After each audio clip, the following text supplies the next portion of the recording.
बंगाल चुनाव के नतीजों के बाद ममता बनर्जी पूरी तरह से वकील के लिबास में ना सिर्फ दिखाई दी बल्कि कोर्ट के भीतर जबरदस्त तरीके से गरजी है। जबरदस्त तरीके से ममता बनर्जी ने जो दलीलों को रखा उसे सुनकर हर कोई दंग रह गया। आखिरकार कोर्ट के भीतर क्या हुआ, एक एक दलील को हम आपको बताएंगे। कहा जा रहा था ममता बनर्जी रिटायर हो जाएंगी, कहा जा रहा था कि बीजेपी उनकी पार्टी को तोड़ देगी, लेकिन कहते हैं ना कि जब तक आदमी खुद ना हार मान ले तब तक वो हार या हारा हुआ नहीं होता है। और यही ममता बनर्जी की छवि में और उनकी अपनी इमेज में साफ तौर पर दिखाई देता है। ममता बनर्जी एक खाटी वकील के अवतार में दिखाई दे रही हैं, यानी वो बता रही हैं कि हार नहीं मानूंगी। वो सिर्फ बोल नहीं रही है बल्कि करके भी दिखा रही है। और सोशल मीडिया पर बकायदा ममता बनर्जी का यह नया लुक खूब ज्यादा वायरल हो रहा है। अब हाई कोर्ट के सामने एक वकील के तौर पर खड़े होकर जो दलीलें ममता बनर्जी ने रखी, एक एक दलील को जरा ध्यान से सुनिएगा। अब कौन सा यह मामला था और कैसे भारतीय जनता पार्टी पर जबरदस्त तरीके से कोर्ट के अंदर गरजते हुए ममता बनर्जी ने पूरी की पूरी पार्टी को एक्सपोज कर दिया। अब मैं आपको याद दिलाना चाहूंगा वो घटना। ममता बनर्जी इससे पहले भी आपको याद होगा कि बतौर मुख्यमंत्री सुप्रीम कोर्ट में पेश हुई थी, खड़ी हुई थी वकील के तौर पर। आपको याद होगा एसआईआर का मुद्दा था और चीफ जस्टिस ऑफ इंडिया के सामने भी जबरदस्त तरीके से अपनी दलीलों को ममता बनर्जी ने रखा था। तब उस वक्त वो मुख्यमंत्री थी, लेकिन अब पूर्व मुख्यमंत्री हैं। अब मैं आपको याद दिलाना चाहूंगा कि यह मामला क्या है और क्यों ममता बनर्जी कोर्ट के भीतर यूं पहुंची वकील के तौर पर। टीएमसी हारी थी, आपको याद हुआ, और हार के बाद बीजेपी की जो प्रचंड बहुमत का जिक्र किया गया, पूरे बंगाल में अलग अलग जगहों पर हिंसा की खबरें आई। टीएमसी के दफ्तरों को तोड़ दिया गया, फूंक दिया गया, और यह तस्वीरें आपको याद होंगी। टीएमसी के तमाम दफ्तरों में आग तक लगा दी गई, बीजेपी के झंडे लगा दिए गए टीएमसी के कार्यालयों में। अनगिनत वीडियोस एक के बाद एक टीएमसी के नेता शेयर कर रहे थे।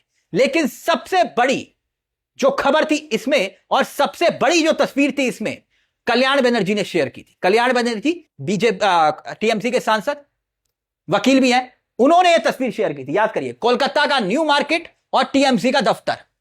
टीएमसी के दफ्तर पर बुलडोजर पहुंच गया और हाथ में भाजपाइयों के झंडे आपको दिखाई दे रहे होंगे, और इन्हीं तस्वीरों को लेकर सवाल खड़े हो रहे थे।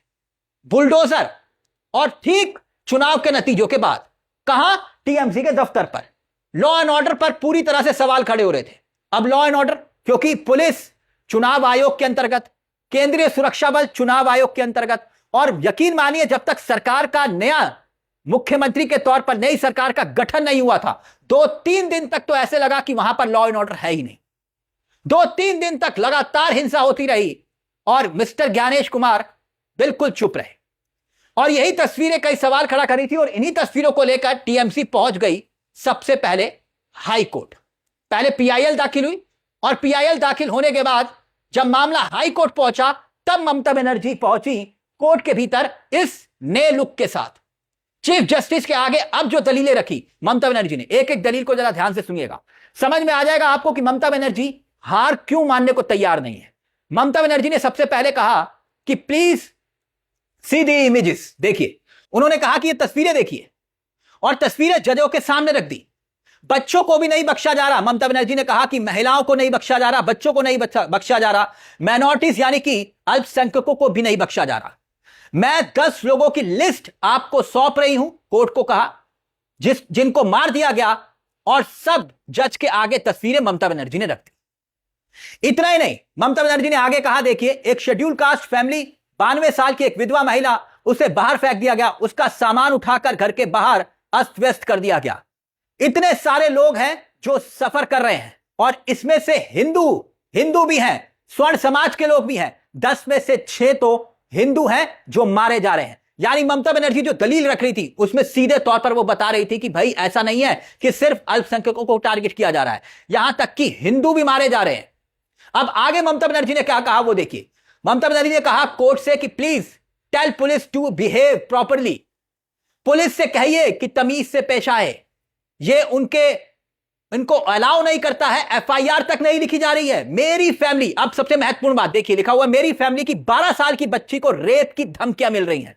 यानी ममता बनर्जी जो खुद मुख्यमंत्री नहीं, अब पूर्व मुख्यमंत्री है, कोर्ट में अपनी दलीलों को रखते हुए कह रही कि भाई मेरे परिवार के 12 साल की बच्ची को रेप की धमकी मिल रही है। यह सुनकर चीफ जस्टिस हिल गए। चीफ जस्टिस ने कहा, ममता बनर्जी से पूछा ये जो आप बोल रहे हैं आपकी कथनी का हिस्सा है। फिर ममता बनर्जी ने क्या कहा वो देखिए, if you allow it we will file every day this happening. अगर आप ये चाहते हैं ये सब हम आपको फाइल कर देते हैं, जो मैं बोल रही हूं मैं आपको फाइल करने को तैयार हूं, यानी कि मैं आपको ऑफिशियली तौर पर फाइल करने के लिए तैयार हूं, ममता बनर्जी ये कहती हैं। अब आगे ममता बनर्जी ने क्या कहा वो देखिए, ममता बनर्जी ने कहा ये जो मैटर है हर दिन बढ़ता जा रहा है, फिश मार्केट तोड़ी जा रही है, फिश मार्केट तोड़ी जा रही है। आगे ममता बनर्जी कहती हैं कि हम चाहते हैं कि हमें संरक्षण मिले, we want immediate protection for the people, लोगों को संरक्षण मिलना चाहिए। I have already given a pictures, मैंने आपको तमाम तस्वीरें दे दी हैं। पुलिस के सामने लोगों के घरों को, उनकी दुकानों को लूटा जा रहा है, और चीफ जस्टिस से उन्होंने कहा कि ये सारी बातें हो रही हैं, प्लीज आप एक ऑर्डर दीजिए। और यहां पर फिर चीफ जस्टिस ने कहा कि let us here the other side, मतलब कि ममता बनर्जी ने अपनी बातों को कह दिया था, उनका आप दूसरे पक्ष को भी सुनते हैं। लेकिन ममता बनर्जी ने फिर कहा मेरा आपसे विनम्र निवेदन है, प्लीज बंगाल के लोगों को बचाइए। और फिर इस दौरान ममता बनर्जी ने एक बड़ी बात बोली, कहा कि this is not bulldozer state, ये बुलडोजर स्टेट नहीं है माय लॉर्ड।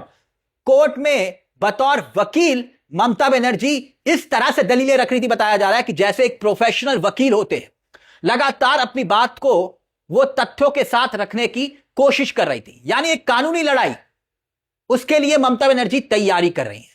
ये तस्वीरें ये भी संकेत देती हैं, क्योंकि अभी एक लड़ाई बीजेपी के खिलाफ और लड़ने की तैयारी ममता बनर्जी कर रही है, मगर बीजेपी ने सबसे बड़ा हथियार चुनाव के वक्त क्या बनाया, लॉ एंड ऑर्डर। यही कहा ना बंगाल में घूम घूम कर कि ममता बनर्जी के राज में लॉ एंड ऑर्डर पूरी तरह से ध्वस्त हो चुका है। लेकिन हकीकत यह है कि ममता बनर्जी ने भी उसी मुद्दे को सामने लाकर कोर्ट में बीजेपी को ना सिर्फ बेनकाब करने की कोशिश की, बल्कि बता दिया कि देखिए बीजेपी के राज में एक के बाद एक घटनाएं हो रही हैं, एफआईआर तक पुलिस नहीं रख रही है। और हैरानी की बात यह कि बंगाल में इस वक्त भले ही देश की होनहार मीडिया आपको दिखा नहीं रही कि लॉ एंड ऑर्डर इस वक्त किस तरह से चरमराया हुआ है, बंगाल में किस हद तक ध्वस्त हो चुका है। अब आप खुद सोचिए दोस्तों कि जब शुभेंदु अधिकारी, जो कि मुख्यमंत्री पद की शपथ उन्होंने जब नहीं ली थी, तब उनके पीए की हत्या कर दी गई और आरोपी की गिरफ्तारी हुई, उत्तर प्रदेश से गिरफ्तारी हुई, और यूपी में जिस शख्स को गिरफ्तार किया गया वो बीजेपी के बड़े बड़े नेताओं के साथ उसकी तस्वीरें थी। ये तस्वीरें याद है ना आपको। लेकिन कोर्ट में जिस तरह से ममता बनर्जी आज एक बिल्कुल अलग अवतार में दिखाई दी, वो सीधे तौर पर बता रही है कि हार नहीं मानूंगी। यानी ममता बनर्जी ने जो कहा था ना कि मैं हारी नहीं हूं, तो वो करके भी दिखा रही हैं कि भैया मैं हारी नहीं हूं, मैं लड़ना जानती हूं। और अब ममता बनर्जी ना सिर्फ, क्योंकि उनकी पहचान है एक फाइटर के तौर पर, वो जमीन पर भी आपने देखा होगा हमेशा जमीन पर लड़ते हुए दिखाई देती है, और अब कोर्ट के भीतर कानूनी लड़ाई को लड़ रही है। यानी बीजेपी के लिए अभी पिक्चर खत्म नहीं हुई है। ममता बनर्जी कह रही हैं हार नहीं मानूंगी, तो वो पहुंच गई कोर्ट के भीतर। इस पूरे मामले को लेकर आपकी क्या राय है? ममता बनर्जी के इस नए लुक को लेकर आप क्या कहना चाहेंगे? अपनी राय हमें कमेंट बॉक्स में जरूर दीजिएगा। मुझे तिलक चावला को दीजिए इजाजत। एक छोटी सी दरख्वास्त, चैनल को सब्सक्राइब नहीं किया तो प्लीज कर लीजिएगा। ये मंच आप ही का है जहां कलम गुलाम नहीं। नमस्कार, जय हिंद, जय भारत।